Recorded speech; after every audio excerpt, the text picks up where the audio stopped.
Pauliau, papasakok, kaip kilo mintis sukurti gyvo maisto programą? Gyvo maisto programą sukurti man kilo mintis, kada aš nuvažiavau į Puerto Riką, į Ann Wigmore natūralios mitybos institutą ir į Ann Wigmore natūralios sveikatos institutą. Ir ten aš tiesiog suvokiau, koks tai yra nuostabus pasaulis, kiek galima žmogui padėti tokiu būdu. Ir tam tikra prasme mane labai paskatino Ann Wigmore bendražygė, Ann Wigmore mokinė, iš tikrųjų tiek viena, tiek antra, Leola Brooks ir Lalita Salas. Tai yra tos moterys, kurios autentiškai tęsia Ann Wigmore mokymą Puerto Riko institute ir jos tiesiog man davė kaip tokį dvasinį įpareigojimą. Sako, Pauliau, tu turi sukurti tokią programą Lietuvoje, Ann Wigmore gimtinėje. Tokią programą panašią, kaip mes turime čia Puerto Rike, kurią sukūrė pati Ann Wigmore 1990 metais. Tai yra tos 2 paskutinius gyvenimo metus. Ji dirbo su žmonėmis būtent gyvo maisto programos rėmuose Puerto Rike ir Bostone, Jungtinėse Amerikos valstijose. Man taip pat įdomi ir svarbi tavo nuomonė. Kaip tu manai, kodėl žmonės turėtų stengtis keisti mitybą ir pradėti gyventi sveikiau? Gyvas maistas tai yra, kaip aš jau minėjau, toks gyvenimo būdas ir tai yra ir mitybos būdas ir žmonės turėtų susimastyti visų pirma apie savo sveikatą. Mes gerai žinome, girdime, kokia yra sudėtinga visuomenė situacija, kiek daug žmonių serga širdies ligomis, kiek daug žmonių serga vėžiu. Ir jeigu žmonės norėtų gyventi ilgai, turiningai ir sveikai, tai yra sveikai pasenti arba ilgai gyventi nesirgdami, negulėdami lovai, negulėdami ligoninėse, jie turėtų atkreipti dėmesį į tai, kad reikėtų vartoti kiek įmanoma daugiau gyvo maisto.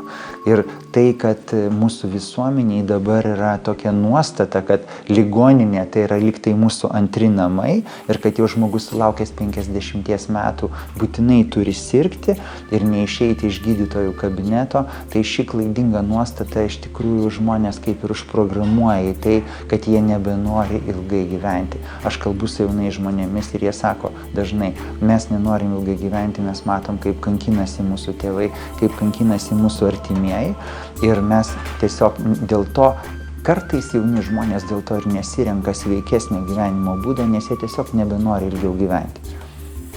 Ir tai yra didžiulė visuomenės problema. Taigi tas gyvo maisto idėja tai yra gydančios mitybos idėja. Tai kada mes rengiam gyvo maisto programas, mes žmonės mokom visų tų dalykų, ką yra Ann Wigmore išradusi. Mes esam šitą programą pritaikę mūsų Lietuvos sąlygom, mūsų klimatiniam sąlygom, mūsų sąlygom, kokį maistą mes galime nusipirkti, nes aišku, Puerto Rikas yra tropikuose. Tai mes čia esame įdiegę tokią lietuvišką variantą Ann Wigmore autentiško mokymo. Ir mes matom puikius rezultatus. Mes matom, kada žmonėms pasitraukia autoimuninės ligos. Mes matom, kad jie mažėja cholesterolis, kad jų krinta kraujospūdis. Mes net matom ir tokius atvejus, kada pasitraukia onkologinės ligos. Tiesa, mes tik tai 2 metus dar nepilnai dirbam su gyvo maisto programom. Tai mes negalim pasakyti, kad mes tikrai turim tokių atvejų, kada žmonėm įvykusios yra remisijos onkologinių ligų, bet mes matom tikrai atsistatymą parametrų, pavyzdžiui, prie prostatos vėžio. Mes turime labai gerų rezultatų su alerginiam reakcijom, bet ypač nesudėtingai galima spręsti patį didžiausią problemą, su kuria susiduria visuomenė, tai yra širdies ir kraujagyslių ligos, aterosklerozė. Mūsų tiesiog akise žmonės sveiksta, akise mažėja jų cholesterolis, akise krinta kraujospūdis, jie pasijaučia gerai.